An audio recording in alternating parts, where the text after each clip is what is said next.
మరి జగనన్న గారు రాజశేఖర్ రెడ్డి గారి ఆశయాలను నిలబెడితే ప్రజల మధ్య ఉండాల్సింది. కానీ ఈ 5 సంవత్సరాలలో ఎప్పుడూ ప్రజల మధ్యలో లేరు. పెద్ద పెద్ద కోటలు కట్టుకున్నారు, అక్కడే బ్రతికారు.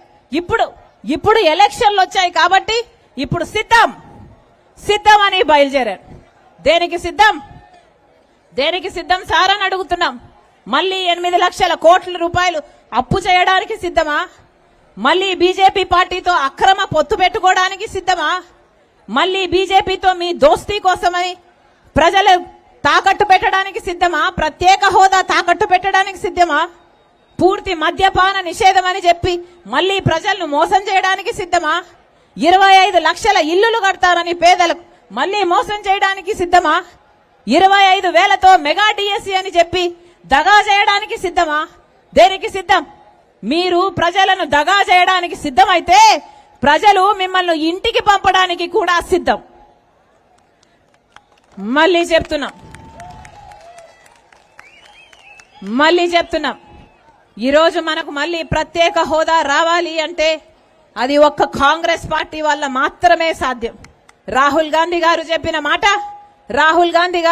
మాట ప్రత్యేక హోదా ఫైలు మీదనే తాను ప్రధానమంత్రి అయిన రోజున మొట్టమొదటి సంతకం ప్రత్యేక హోదా, ఆంధ్రప్రదేశ్ కు ప్రత్యేక హోదా ఫైలు మీదనే సంతకం పెడతానని చెప్పాడు. ఆ మాట పట్టుకొని రాజశేఖర్ రెడ్డి బిడ్డ ఈ రోజు ఇక్కడ నిలబడి ఉంది. మీరు నమ్మండి, రాజశేఖర్ రెడ్డి బిడ్డ మీకు మాటిస్తుంది.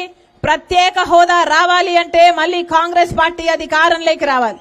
కాంగ్రెస్ పార్టీ అంటే రాజశేఖర్ రెడ్డి గారి పార్టీ, మీ పార్టీ, మన పార్టీ. రాజశేఖర్ రెడ్డి గారి సంక్షేమ పాలన అందించిన పార్టీ కాంగ్రెస్ పార్టీ. మళ్ళొక్కసారి అవకాశం ఇవ్వండి, మళ్ళొక్కసారి కాంగ్రెస్ పార్టీని ఆదరించండి. మళ్ళీ మనకు ప్రత్యేక హోదా కావాలన్నా, పోలవరం ప్రాజెక్ట్ సాధ్యం కావాలన్నా, రాజధాని రావాలన్నా, మనకు ఏ మేలు జరగాలన్నా, మన బిడ్డలకు ఉద్యోగాలు రావాలన్నా, రైతులకు రుణమాఫీ జరగాలన్నా, పేదలకు ఇల్లులు కట్టాలన్నా, ఇవన్నీ జరిగినాయి కాంగ్రెస్ పార్టీ వల్ల, రాజశేఖర్ రెడ్డి గారి కాంగ్రెస్ పార్టీ.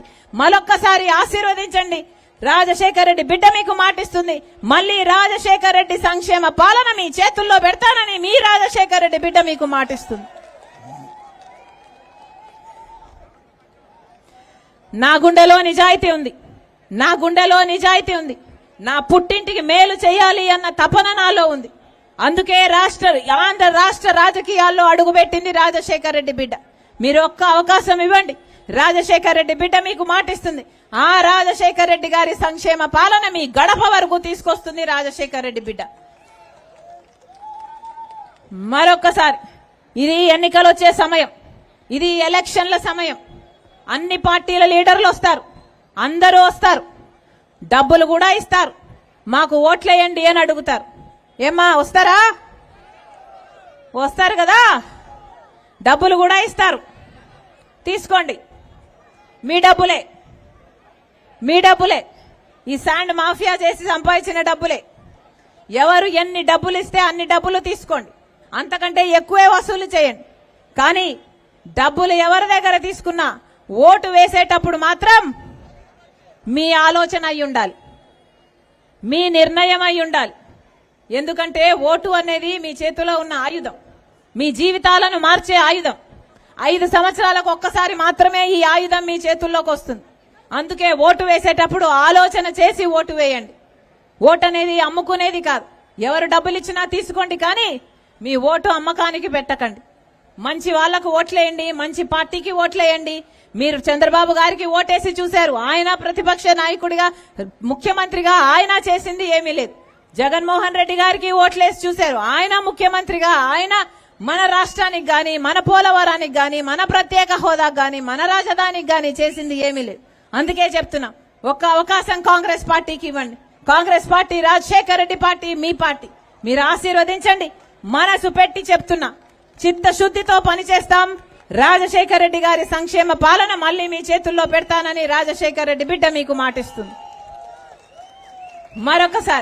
మరొకసారి ఇంతమంది రాజశేఖర్ రెడ్డి బిడ్డ వస్తుంది అని, చూడాలి అని, వినాలి అని, ఆశీర్వదించాలి అని మీ పనులు మానుకొని నా కోసం సమయం చేసుకొని మీ అందరూ ఇక్కడ వేచి ఉన్నారు, నిలబడ్డారు, నన్ను విన్నారు.